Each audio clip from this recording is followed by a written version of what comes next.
नमस्कार, मी निरंजन ईजी न्यूजमध्ये आपल्या सर्वांचं मनपूर्वक स्वागत. डोनाल्ड ट्रम्पनी काल सकाळी एक वक्तव्य केलं. त्याच्यावरती काँग्रेसनी पण पत्रकार परिषद घेतली. नाव नरेंदर आणि काम सरेंडर.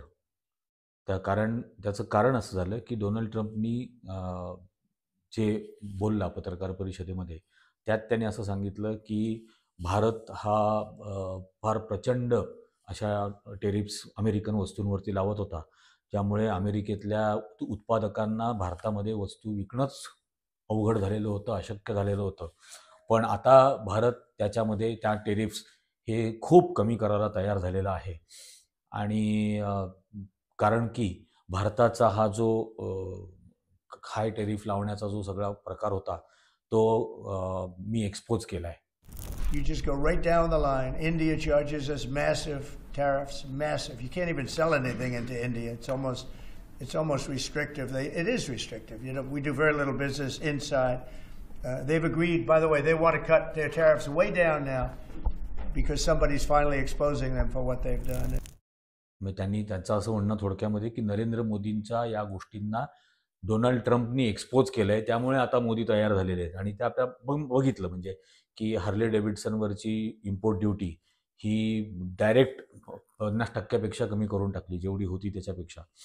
आणि आज रॉयल एनफिल्ड जर विकत घ्यायची असेल भारताची बुलेट मोटरसायकल, तर त्याच्यावरती 28% GST द्यायला लागतो. आणि अमेरिकेची हार्ले डेव्हिडसन विकत घ्यायची असेल तर त्यावरती 15-20% इम्पोर्ट ड्युटी द्यावी लागणार. हे सगळं नरेंद्र मोदींनी अक्षरशः अर्थसंकल्पामध्येच डोनाल्ड ट्रम्प यांच्यासमोर लोटांगण घातलं. त्याच्यानंतर अमेरिकेमध्ये गेल्यानंतर काय झालं हे आपल्या सर्वांनी बघितलं की त्या पत्रकार परिषदेमध्ये प्रश्न त्यांना विचारला, अडाणीच्या केसबद्दल तुम्ही डोनाल्ड ट्रम्पची चर्चा केली का? त्याच्यावरती हा नॉन बायोलॉजिकल असं म्हटला की आम्ही वसुधैव कुटुंबकममध्ये विश्वास ठेवतो. म्हणजे हे जगच आमचं घर आहे, हे विश्वच आमचं घर आहे, याच्यावरती आम्ही विश्वास ठेवतो. म्हणजे विचारलं काय आहे, तू बोलतो काय आहेस, उत्तर काय देतोय. त्याच्यानंतर म्हणतो की हा आमचा खाजगी विषय आहे आणि खाजगी विषयामध्ये दोन राष्ट्रांचे प्रमुख आपापसात बोलत नाहीत. म्हणजे अतिशय बिनडोक आणि बेजबाबदार असं उत्तर त्यावेळेला मोदींनी त्या गोष्टीला दिलं. त्यानंतर आणखीन एक प्रश्न त्यांना विचारला. आता तो विचारलेला प्रश्न कळलाच नाही नरेंद्र मोदींना, तो प्रश्नच कळला नाही.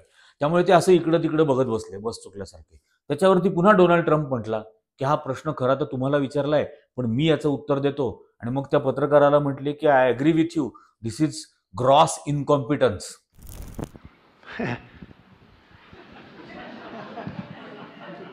That's your question, but I'll answer it. I agree with you. Yeah, gross incompetence. देशाच्या पंतप्रधानाच्या समोर अमेरिकेचा राष्ट्राध्यक्ष म्हणतो की हा ग्रॉस इनकॉम्पिटन्स आहे, ही अकार्यक्षमता आहे, अपात्रता आहे, अशा अर्थाने तो बोलतो या माणसाची. आणि नंतर या टेरिफ बद्दल आतमध्ये काय झालं माहित नाही. त्याच्यानंतर काही व्हिडिओ आले की डोनाल्ड ट्रम्पनी यांना भेटल्यानंतर ते झेलेन्स्कींना भेटला. म्हणजे युक्रेनचे राष्ट्राध्यक्ष तिथं ज्या वेळेला गेले तेव्हा झेलेन्स्कीला तिथं भेटला. बरं, झेलेन्स्कीला पहिल्यांदा दारावरती स्वागत केलं तेव्हा झेलेन्स्कीला त्यांनीच विचारलं की तुम्ही सूट का नाही घातला. मग आतमध्ये नेलं. आतमध्ये नेल्यानंतर ओव्हल ऑफिस, जे अमेरिकेच्या राष्ट्राध्यक्षांचं व्हाईट हाऊसमधलं ऑफिस आहे, ओव्हल ऑफिस ज्याला म्हटलं जातं, त्या ओव्हल ऑफिसमध्ये पहिल्यांदा अशी घटना घडली की संपूर्ण जगातली प्रसारमाध्यमं तिथं हजर होती. आणि प्रसारमाध्यमांच्या समोर यांची आपापसात चर्चा. बरं, चर्चा काय? अत्यंत उर्मटपणाने अमेरिकेचा राष्ट्राध्यक्ष आणि अमेरिकेचा उपराष्ट्राध्यक्ष हे दोघंही जण अत्यंत उर्मटपणाने झेलेन्स्कीशी बोलत होते आणि अख्ख्या जगातला मीडिया ते कव्हर करत होता. डिप्लोमॅटिक रिलेशनशिप्स किंवा डिप्लोमॅटिक चर्चा या कधीही अशा प्रसारमाध्यमांसमोर होत नाहीत. त्या केल्या यांनी. आणि याच्याच बरोबर आणखीन 2 उदाहरणं. इंग्लंडचे पंतप्रधान आले होते, त्याच्यानंतर फ्रान्सचे राष्ट्रप्रमुख तिथं आलेले होते. त्यांच्याबरोबरच्या चर्चांमध्ये डोनाल्ड ट्रम्प ज्यावेळेला थापा मारायला लागले, खोटं बोलायला लागले, त्यावेळेला फ्रान्सच्या राष्ट्राध्यक्षांनी त्यांचा हात धरला, हात धरून थांबवलं बोलताना. आणि इंग्लंडचा पंतप्रधान, शेवटी तो ब्रिटिश आहे, त्यामुळे इंग्लंडच्या पंतप्रधानांनी हात नाही धरला, पण हात पुढे केला आणि रोखलं त्यांना थापा मारण्यापासून, खोटं बोलण्यापासून, चुकीचं बोलण्यापासून. डोनाल्ड ट्रम्पला रोखलं. आणि आपल्या पंतप्रधानांनी काय केलं? तोंडावर आपल्या पंतप्रधानाचा अपमान केला, सगळ्या माध्यमांच्या समोर केला, ग्रॉस इनकॉम्पिटन्स म्हणाला. आणि त्यानंतर हे वक्तव्य की भारताचे टेरिफ, आता भारत टेरिफ कमी करणार आहे कारण मी त्यांना एक्सपोज केलंय, समबडी एक्सपोज देम. ही अवस्था आहे भारताच्या राष्ट्रप्रमुखाची. आणि अशा पद्धतीने देशाचा सन्मान ठेवायचा प्रयत्न असतो. सगळा जीव या माणसाचा अडकलेला आहे त्या गौतम अदानीच्या घाणेरड्या भ्रष्टाचारामध्ये अमेरिकेत केलेल्या. आणि ते वाचवण्यासाठी, कारण की त्याला पकडलं गेलं, तो जर बोलायला लागला तर यांची सुद्धा सगळी कर्मकांड बाहेर येतील, नरेंद्र मोदींची. आणि म्हणून काहीही बोलले नाहीत, अपमान सहन करून घेतला. आता याचा सगळ्यांनी गांभीर्याने विचार करणं गरजेचं आहे की असा देशाचा स्वाभिमान टिकवला जातो का?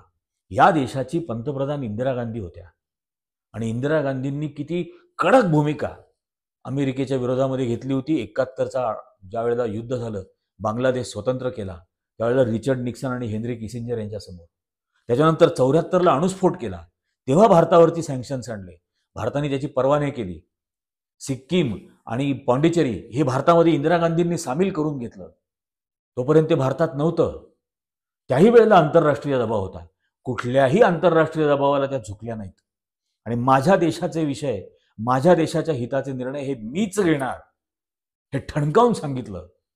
हे फक्त इंदिरा गांधींचं उदाहरण नाही आहे, त्यानंतर अशी उदाहरणं झाली. राजीव गांधींनी अमेरिकेच्या सिनेटमध्ये भाषण करत असताना सांगितलं की अमेरिकेमध्ये काम करणाऱ्या भारतीयांनी भारतात परत या आणि भारताच्या प्रगतीसाठी म्हणून तुमचं योगदान द्या. आणि त्यानंतर सॅम पित्रोदा भारतामध्ये आले आणि भारतामध्ये टेलिकॉम रेव्होल्युशन घडलं. त्याच्यानंतर वाजपेयी पंतप्रधान असताना भारताने अणुस्फोट केले दुसऱ्यांदा. पहिले 74 साली केले होते, दुसऱ्यांदा केले. हे दुसऱ्यांदा अणुस्फोट केल्यानंतर पुन्हा अमेरिकेने सँक्शन्स आणले. भारताने पर्वा नाही केली त्या सँक्शन्सची, दुर्लक्ष केलं त्या सगळ्या गोष्टीकडे. शेवटी बिल क्लिंटनला भारतामध्ये येऊन चर्चा करून स्वतःच ते घेतलेले सँक्शन्स मागे घ्यावे लागले, भारताने विनंती न करता. इतका स्वाभिमान टिकवणारे पंतप्रधान या देशात झालेले आहेत. आणि हा लाचार त्या गौतम अदानीचा, म्हणून आता देशाला लाचार करू पाहतोय. आणि हे अशा पद्धतीचे टेरिफ्स त्या कमी करणार आणि याचा परिणाम काय होणार? भारतातल्या उद्योगांवर परिणाम होणार. मोटरसायकल तर लोक घेतात, पण हार्ले डेव्हिडसन समजा काही श्रीमंत विकत घेतात, टेस्ला श्रीमंत विकत घेतील, पण उद्या अमेरिकेने त्यांच्या कृषी उत्पादनांवरचं टेरिफ, शेतीमालावरचं टेरिफ जर का कमी करा म्हणून सांगितलं तर हा नॉन बायोलॉजिकल पंतप्रधान लाचारी पोटी गौतम अदानीच्या ते करेल. आणि या देशातला शेतकरी देशोधडीला लागेल, या देशातले छोटे छोटे उद्योजक देशोधडीला लागतील. या देशाचा स्वाभिमान संपूर्णपणे नरेंद्र मोदी या नॉन बायोलॉजिकल प्राण्यांनी संपवून टाकलेला आहे.